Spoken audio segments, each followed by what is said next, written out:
সুপ্রভাত জানাই সবাইকে। ভালো লাগছে না জানো, আর কি বৃষ্টি হয়ে যাচ্ছে প্রতিদিন এক নাগাড়ে। মানুষের কি বাজার ঘাট যাবে, জামা কাপড় কি শুকাবে, কি অবস্থা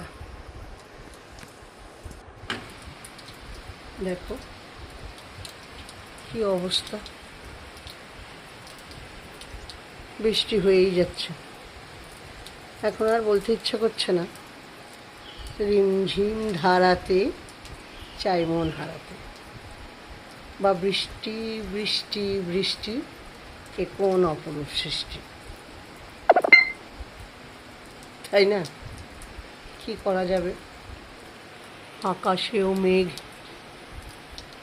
চলো তাড়াতাড়ি করে পুজোটা করে নি, তারপর চা খেতে হবে।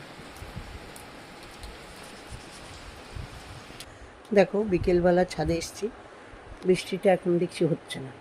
কি সুন্দর পরিষ্কার আকাশ, আকাশটা রং দেখো কি ভালো লাগছে না, চারিদিক একেবারে রাঙিয়ে উঠেছে। আর এদিকে আবার আবছা আছে রামধনু, ওই যে মাথার উপর, ওই দূরে দেখো একেবারে সি গ্রিন কালার আকাশ। মানে আজকে বিভিন্ন রঙের রঙের ছড়াছড়ি খেলেছে।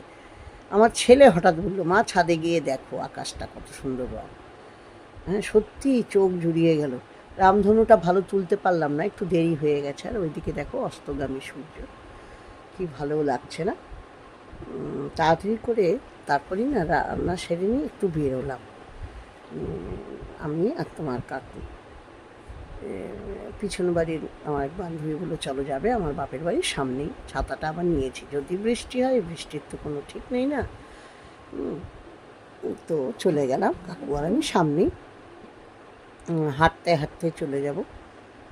তো কাকু চট করে হাঁটতে চায় না, কিন্তু কাছাকাছি বলে চলে যাচ্ছি। ওই দেখো কাকুও বেরিয়েছে, বললাম যে তালা দাও গেটটায়।